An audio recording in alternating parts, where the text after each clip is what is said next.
many of you have plans to address this last quarter of the school year? And how many of you have data from August and September? And how many of your teachers will be mentally shutting down as it affects your instruction and classroom management? If you want to know how to do this, you're in the right place. And if you need direction, you're in the right place. Today, we'll be discussing 3 quick and easy ways to see if your leadership is on schedule. Welcome to another episode of Principals on the Come Up, where we transform schools into hallelujah success stories. Well, we made it to the last quarter of the year. We're still adjusting from the beginning of the year, adapting to changes. We still don't know many of our students because they're all wearing masks. We're still trying to get over COVID as it has affected our community, our schools. We have experienced losses through COVID, through violence, and through other types of illnesses. And it has been a really tough time. We cannot ignore everything that we have gone through these past couple of years with COVID. But at the same time, we need to take a look at what we're doing and how we can impact students. We're dealing with discipline problems because we haven't mastered a discipline system. But in the midst of it all, at the end of the school year, there will be only one thing that counts, and that will be performance improvement for all students. You have the month of October for the full focus of instruction and intervention. Remember, November brings a week off, and December celebrations last 2 weeks. What plans do you have for this last quarter? And what data do you have for August and September? And can you trust the data? What activities do you have to build focus and improve student performance? And why is it important to incorporate the community in changing your school's culture? Hi, my name is Barbara Polk, and I am known as a turnaround principal. I was assigned to the lowest performing campus in my district to turn around, and it was one of the lowest performing campuses in the state of Texas. With me and my team, we were able to turn that school around in a year's time, and after 8 years, it never went back to low performing.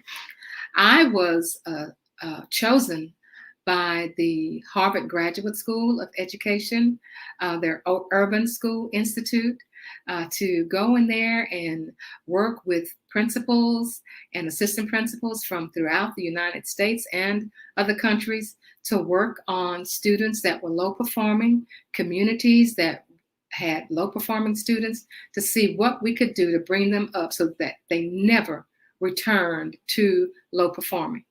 I was also assigned by the Texas Education Agency to go into schools that were low performing because of the success that we had at our schools. And we got those schools turned around. So we do have some hallelujah success stories out there. So before I get started, what I want you to do, I want you to hit that invite button. If you're on the Principals on the Come Up private Facebook page, at the top of the page, you have the invite. Hit that invite button, and you can invite your friends and your colleagues to join into our organization. Hello, Miss LaWanda Finney. You are amazing as well. Dr. Finney was a cohort, and she did an amazing job with our community involvement. I won't say amazing, I'll say phenomenal. And she's known throughout the state and throughout the nation as a phenomenal advocate for our parents. So thank you, Dr. Finney, for being with us today. If you are watching from YouTube, I want you to hit the subscribe button, because I know you have some friends and some colleagues out there who need to hear this, because we have so many things that we do as principals until we have to have somebody to come and say that you need help. These are the things that you need to do. So today we're going to be talking about 3 things to prepare you for the last quarter. And the first thing is refresh. That's right, refresh. So at the beginning of the school year, everyone was getting ready with hiring, with new assignments, new orientation, beginnings of school, welcome back celebrations. And we, have since lost some family members, and we've had some community setbacks as well. You have experienced setbacks, principals, to your original plans that just didn't work, that you didn't anticipate. And you have celebrated a few successes of your own during this short period that we've been back to school. But it's time now to refresh and to restart. It's time to bring a focus back on what it is that it's going to take us to do in order to have a successful school year. So the first thing we want to look at is to restate the vision you have for your school. For example, do you want to see 1 year increase in growth for all students in math and reading? Is that your vision? Could that be your vision? 100%? Remember, your vision is what you believe that your school could do. Hello to Pauline Francois. Good evening. Good evening. Does your staff know that? Does your staff know your vision? Have you brought your leadership team together and shared that vision with them so they could go out into the school community and have documentation to support that this is the vision of our school for this year? What is the mission? What is the mission? Now, I know you say, oh man, vision, mission, core values. Well, guess what? You have to have your vision in order to know whether you are making any type of progress. And your mission is just going to talk about what are the things you are going to do to get your vision taken care of, to make sure that you do see the improvement. And how are you going to get all of your students to increase performance by 1 year? What are you going to do? Do you want them to be addressed as scholars? Do you believe all students can learn? And sad to say, there are teachers in our schools who do not believe all of our students can learn. We're talking about our students who are in our regular ed program, our students who are in our ELL program, our students who are in our special ed program, our children who are severely handicapped. Can they improve? Yes, they can. Does everybody in the school, do all the teachers believe that? Sadly to say, they don't all believe it. But you as the leader have to show that you believe it, and that is your expectation. Do you welcome the community? And do you have evidence to support that you welcome the community? Do you do school-wide systems to support discipline? Now, as far as communicating with your community, what evidence, what receipts do you have? Do you do anything on Facebook? Do you do anything on Instagram? Have you thought about the kinds of surveys that you could have? And have you set up a way for you to communicate back to those who participate, to those parents and those community members, to see just what they said and how you intend to change and make the changes that you found from your survey? You know, during my time as a principal, we would only, and I hate to say this, we would only do surveys when, oh, we got this these people coming in to evaluate us. And here is the survey. And we want everybody to do the survey. We want the students to do the survey. The parents, well, how are we going to get the parents to do the survey? Oh my goodness. You and your team will figure that out. And the questions, they can be standard questions. They will not have to be questions that are made up specifically for your school building, because all of us have the same experiences. And then when you look at the results of the survey, then you can tell what you need to make changes, where you need to make changes. So one of the comments from the parents said that we didn't start our parent meetings on time. Oh, okay, all right, parents. So that told us that we were not respecting our parents' time. They had been working all day just like us, and we stayed in our place at our school, but they had to leave their home, take care of the children, get to that parent meeting, and then rushing and then finding out that we're not starting on time. We promised parents that we would start our parent meeting at 6 and it would be over at 7. And those were the expectations that we were not living up to. Another parent said that the parking after school pickup was terrible. It was terrible. And we had to sit down as a team and come up with ways to improve our parking. And we did make changes. We divided our sixth graders, and we had parents to go to the back of the building to pick them up. And for our seventh and eighth graders, we had them to be released at the front of the building. We, after a time, we decided that we would release our sixth graders first, get those little babies out and to their parents before we release the seventh grade and the eighth grade. Sometimes we would release them by, we were a two-story building. Sometimes we would release them by first floor, our seventh and eighth graders, and sometimes we release them by second floor. So it was always fun at the end of the school day to see which floor would be released first. But all of that came about through surveys. So it's time for a refresh. It's time for a refresh. It's time to look back at what you have and see what's working and see what's not working and fix it. So you do have some data for August and September. But it's a strange thing that everybody is passing in August and September. Everybody's making good grades during that first reporting period, whether it's 6 weeks or 9 weeks. Everybody is just doing a great job. And then when it comes to that second reporting period, we find that we have all these failures. So the teachers will say, well, that first reporting period, the standards weren't as hard. So these standards are more of a challenge. So does that mean because the standards are more of a challenge that our children have to fail?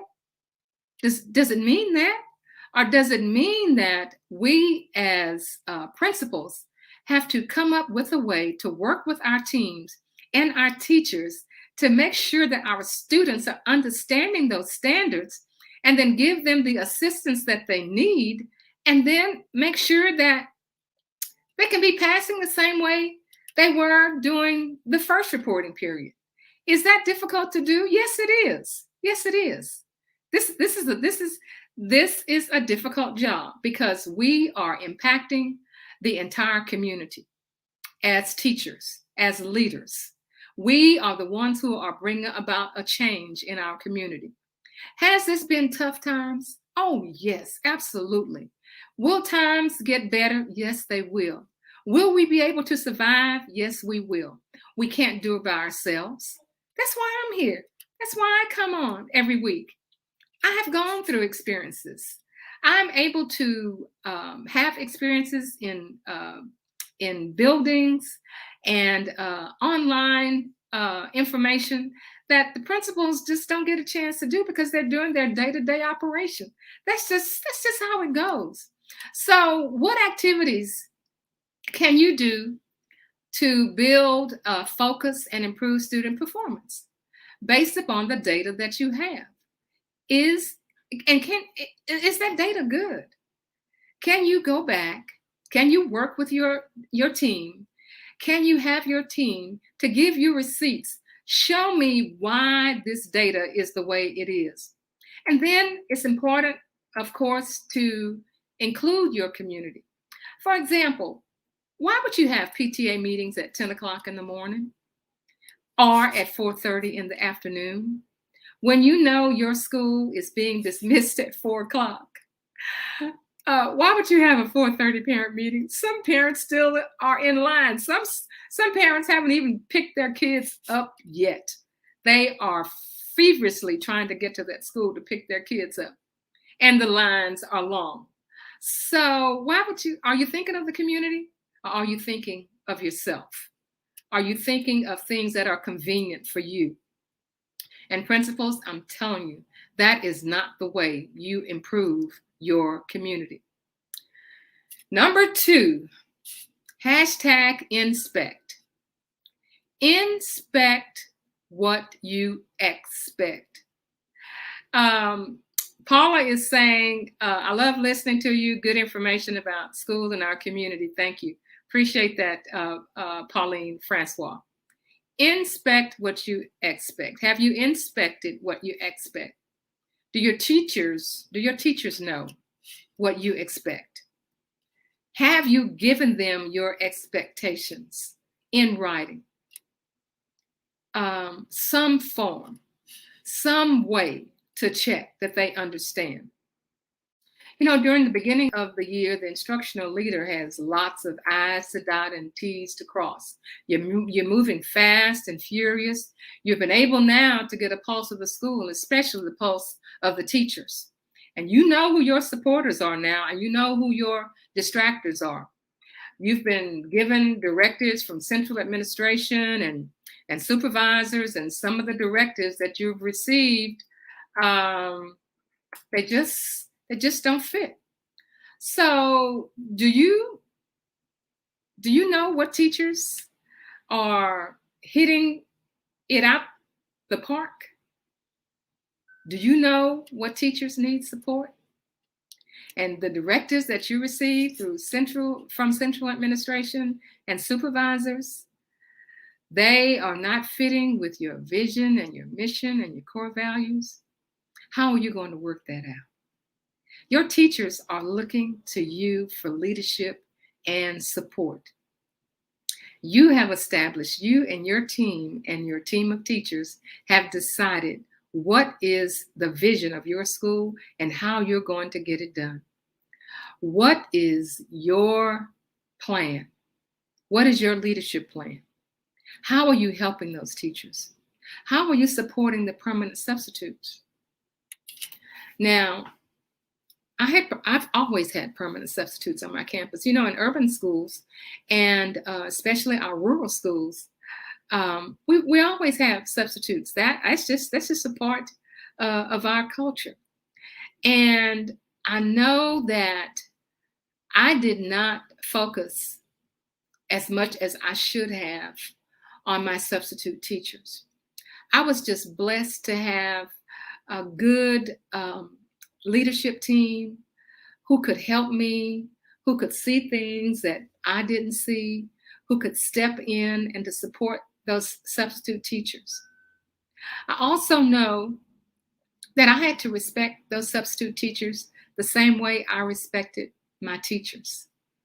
They have to be included as one, included within the flow, recognized as teachers, because that's what they are. They are our teachers. We ought to respect them.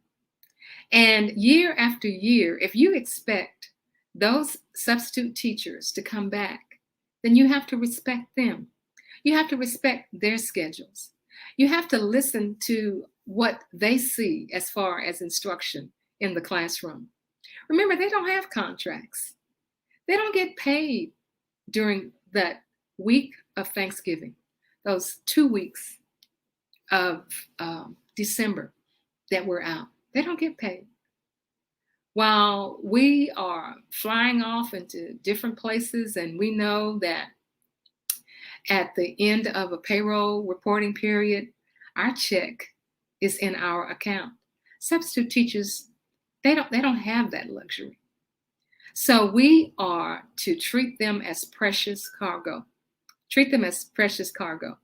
We have some who are talking about the way they enjoy your leadership and the way you stand up for them. And they are inviting others who have the opportunity to come to your school.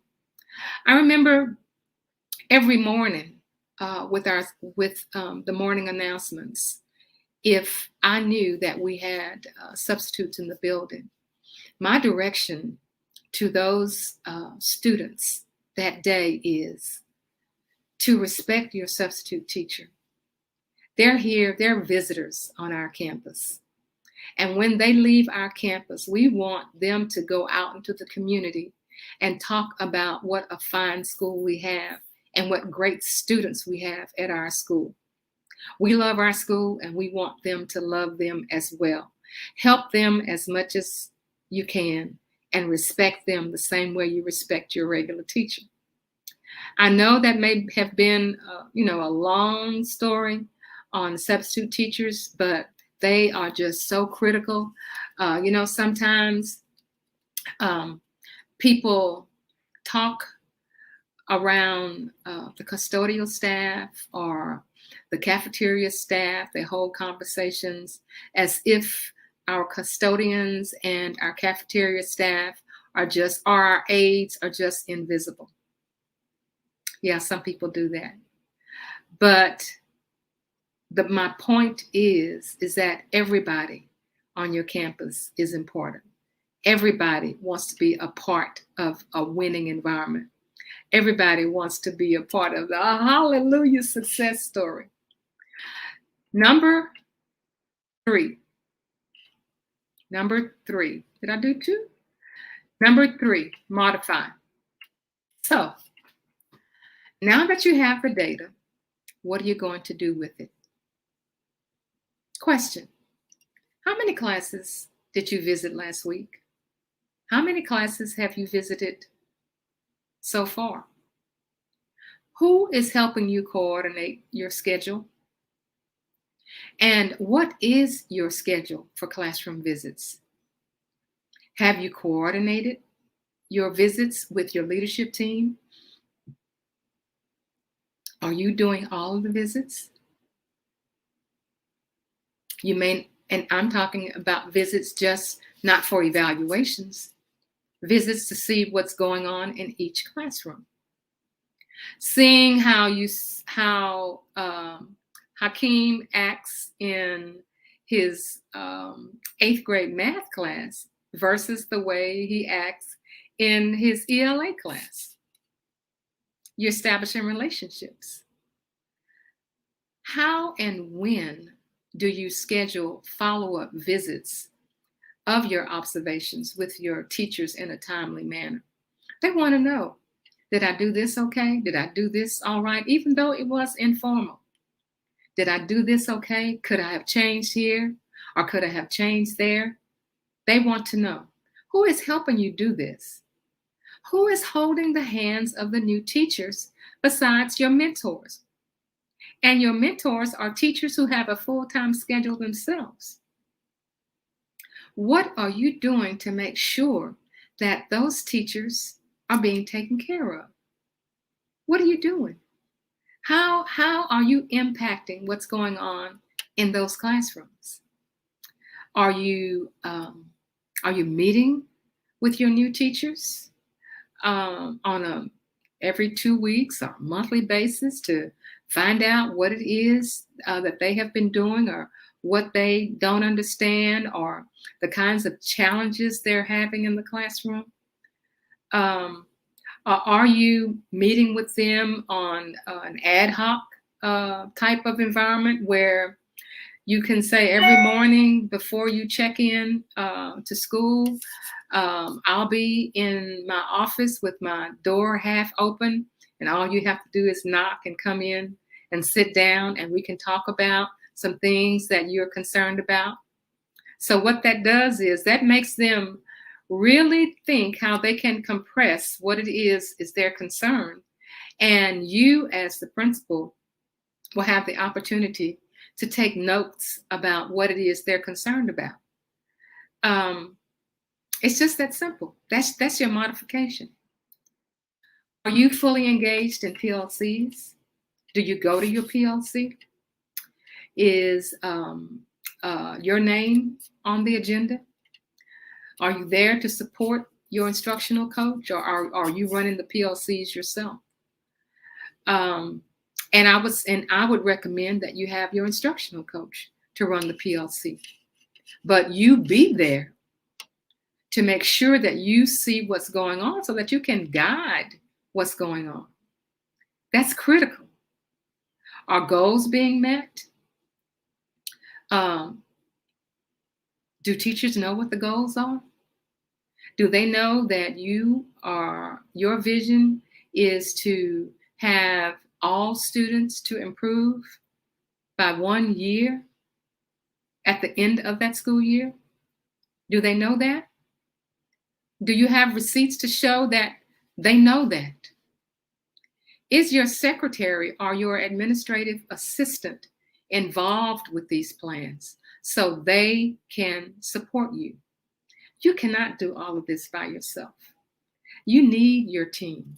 You need your secretary or your administrative assistant. You need your instructional coach. You need your assistant principal. You need your counselor, or any other support that you think that will be advantageous to being a part of your leadership team. You have teachers who are working on their master's degrees. They want to become administrators. Oh, hallelujah. Include those people on your team. They're looking to you. They're keeping you aware of what's going on new since you were in school. They love doing projects. They love for you to help them do their projects. Because what you're doing, you are training the next principals. During the time that I was principal, when my assistant principals left, they left to become principals. And they said, we used everything that we learned in school, and we transferred what we learned in school from watching the things that we were doing at our school. And we got our job as as principals. That's just the way it goes. That's the way it's supposed to be. That is the way it's supposed to be. And as a matter of fact, one of my teachers right now is the principal of the school where she was a teacher. That's the way it's supposed to be. That's who we should have in mind as we are going throughout our day, as we are closing our days out. You know, as I go into schools, I see principals and I see teachers struggling. Sometimes they're struggling with discipline, which we, recommend that they do some type of management plan, discipline management plan. Of course, the plan that really worked for us was restorative practices, where you have follow plans that you are to use every day with your teachers and your students. And it doesn't happen all at once. It doesn't happen all at once. It takes a while because lots of people are not going to believe in it. But you pick out those people who you know are interested, who you know will be able to share that information with other teachers and share your successes, and you will find out that it will work. So now, if you're not a member of Principals on the Come Up, what are you waiting for? Just hit that invite button to invite your friends. And if you're interested in a free consultation, what are you waiting for? What are you waiting for? You know you need this. You want to have a hallelujah success story, and we're here to help you do that. You can contact me at barbaraypoke.com for a free consultation, because we want our schools to be the best. And we want our schools to be hallelujah success stories. So we thank those of you who were visiting us tonight. And we shall see you next week on Principles on the Come Up, where we transform schools into hallelujah success stories.